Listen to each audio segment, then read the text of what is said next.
Hi guys, like usual, I'm gonna get on here quick and do a video. I'm just getting ready. I looked at some apartments, kind of the same thing, but hopefully, not this kind of abuse. This is pretty horrific.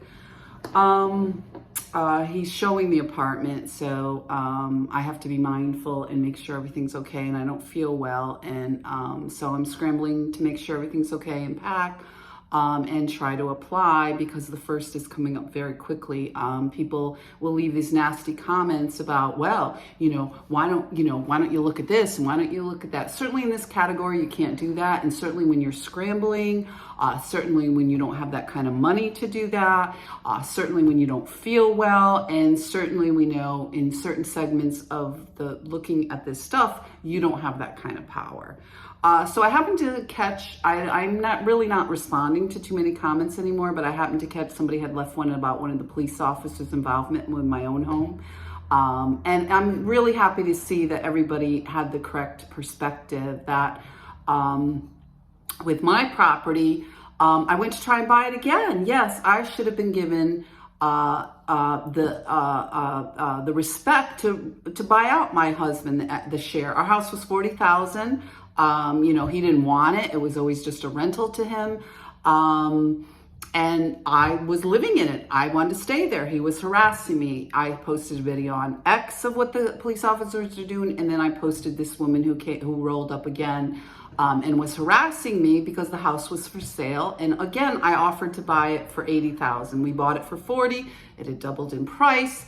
The judges were abusive, put me out on the street. I had my packages. I wasn't interested in squatting. Actually, here I was going to make an offer again on the house to buy it. Yeah, that's the police work in Amsterdam, New York, amongst the other repugnant things they've done. So it's good to see the response on that video. It's good to see the majority of the posters knew what was going on. It wasn't right for the police to roll up and harass somebody who's a potential buyer. And it also, what I'd like to talk about is this perspective of homeless people. Certainly we have a lot of women in the midst of domestic violence that are homeless.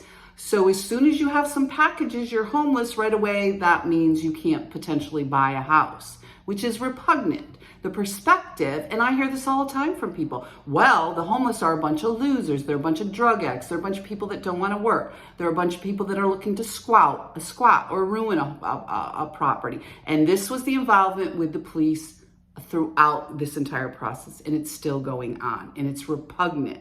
These sort of perspectives that, and certainly I've experienced it as an underclass person, because you're a whore. You shouldn't be allowed to own property or have property or new car or a career or this kind of thing. And this has followed me throughout my life. So I was actually going to buy the house again. I own the house. It was a $40,000 house. It's worth $80,000, big freaking deal. And I was going to buy it again. And I only say big freaking deal because, I have people that I know involved in this living in $1 million homes. They're starter houses with $300,000, and I can't potentially own a $40,000 house because I would be living in it. So barring the equity, I'm not getting the extra, 40 or 50,000. It's still kind of a $40,000 house that you're living in because you're not flipping it. And we hear this all the time with the middle class. They're going to flip this and flip that. Well, maybe they need to stop flipping and be more concerned about the neighborhood, and maybe our neighborhoods would be better off. That's number one. Number two, it's good to see that the people did catch.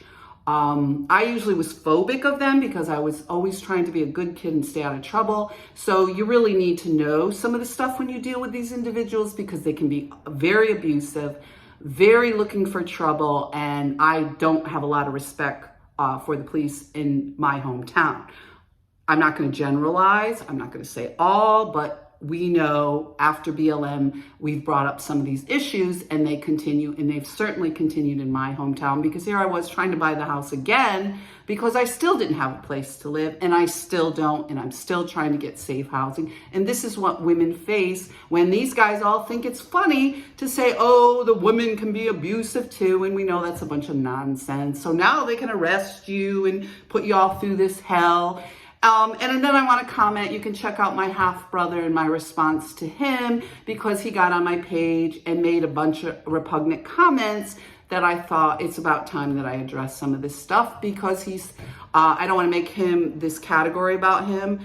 specifically being special needs. I don't think that defines him as a person, but it is part of who he is. And he's down the police station with the police making up a bunch of this horrible stuff, which is pretty repugnant considering the way they respond to some of this as it is, considering their clashes with other vulnerable segments, whether it's special needs, the mentally ill, women in domestic violence situations. And you can see how this can go horribly wrong, certainly because they have a large mental health issue in their own profession, and certainly the interactions with other members of, other segments, vulnerable segments, populations don't go very well. And certainly there's a high suicide rate with them. So maybe they need to address their own mental health issues. And I will not speak for all law enforcement or all peoples, but certainly in Amsterdam, New York. So be safe, take care, and hope you're having a good start to the spring as I continue to look for safe housing. Be safe, guys.